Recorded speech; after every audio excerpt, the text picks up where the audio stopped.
In our efforts to try something, 5% better, we thought we'd give this a shot. We didn't expect so much wind when we did this.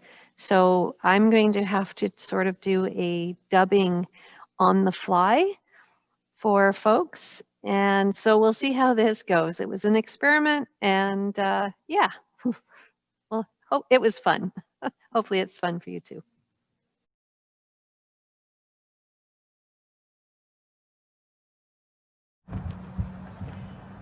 Where are you going? And why are you going there? Last Wednesday, Athabasca's mayor, Colleen Powell, uttered these two questions as part of her monthly town talk live on Facebook.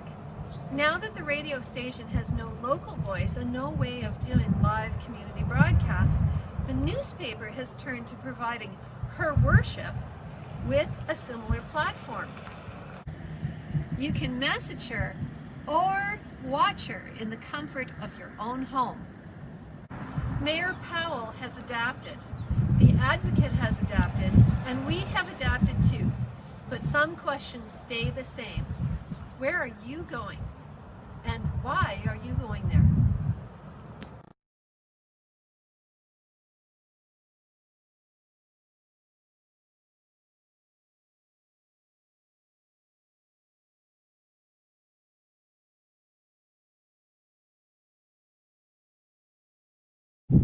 Where are you going, Moses? He thought he was going to the promised land, but he wasn't. God showed him where the people would eventually end up, but Moses was not the one to lead the people home. That seems like a cruel fate, almost like God is playing cat and mouse with Moses. If Moses was so great and so wonderful, why didn't he, full of vigor and keen eyesight, get to enter the promised land? In chapter 32, Yahweh said that both Moses and Aaron broke faith in the presence of the Israelites and did not uphold God in the sight of the Israelites. Now, the ancient Hebrew language is a little more challenging translation.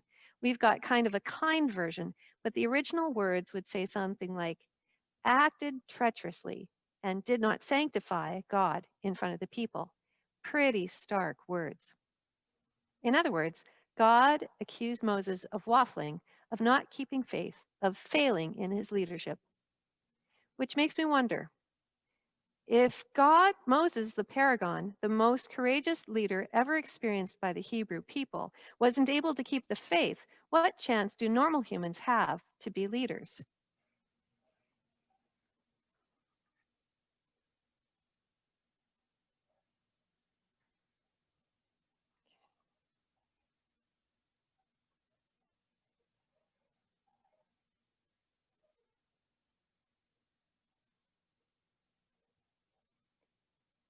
Except there was one leader that was greater than Moses, one who had gone through similar trials according to the God.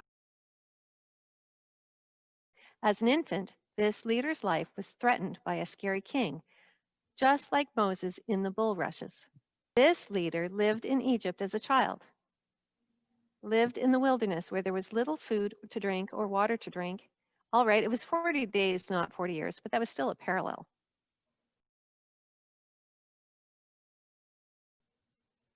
A leader that Matthew said would often go up to the tops of mountains to have powerful experiences of God.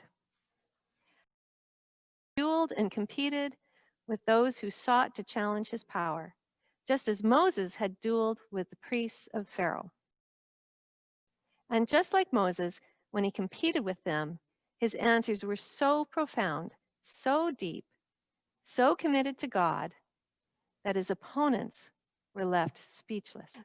This new Moses talked of a new kind of law written not on stone tablets, but on the hearts and minds of followers who talked about living a sacrificial life.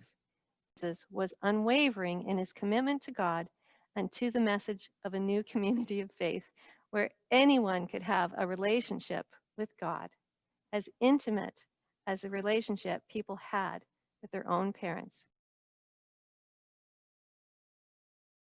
He was so committed that he's even prepared to die as a witness to that message. unshaken by state-sanctioned torture and execution.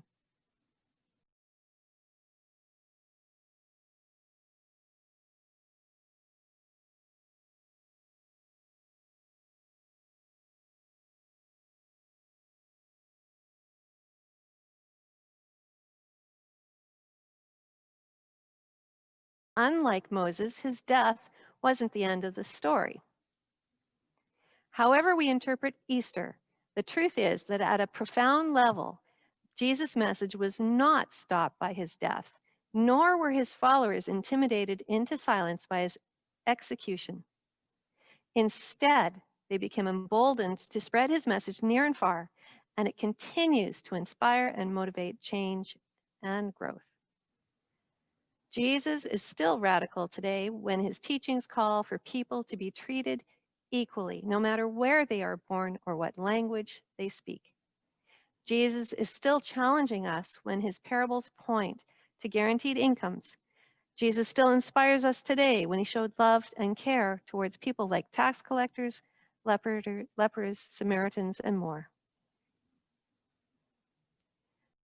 Moses knew the answers to the two questions Mayor Power asked in her interview this week. He knew where he was going, to the promised land. He knew why he was going there, because it was a land where the people of Israel could live free.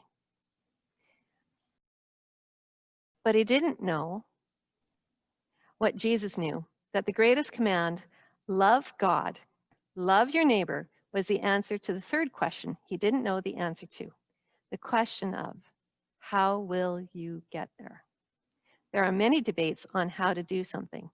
We've seen that recently with the leaked report on the new social studies curriculum for primary school children. We've seen that with the plans to remove chain lakes and other parks from protective legislation. We've seen that with the angry debates and name calling around wearing masks. We've seen that with the confrontation between First Nations and lobster fishermen in Nova Scotia. We've seen that with campaigns such as Black Lives Matter and Me Too.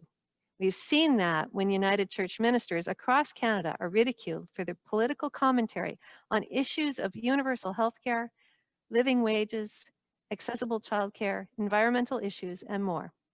We've seen that when we hear stories such as Reverend Paul Walfall, who's preached in this very building, tell us that he's tired of being followed around by security guards every time he goes to Walmart because he happens to be shopping while Black.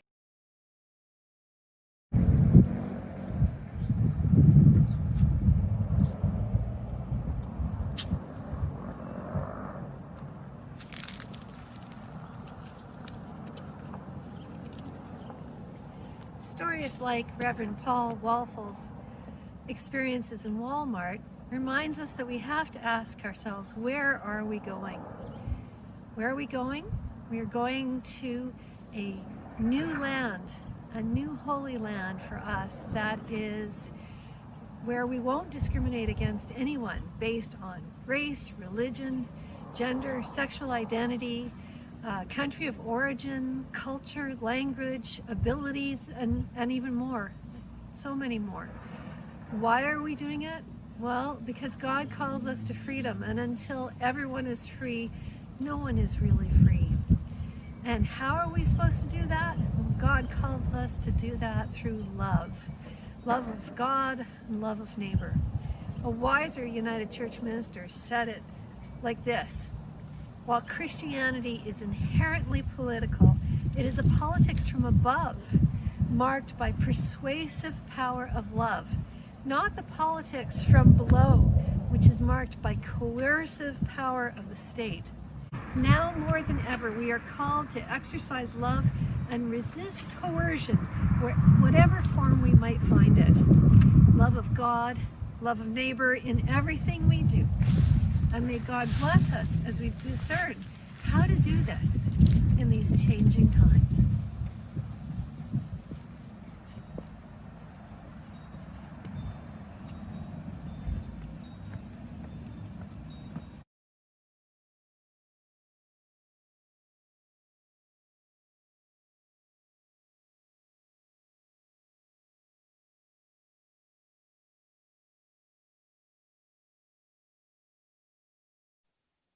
So 3 questions to consider for ourselves to think about in the future is how have you experienced coercive power?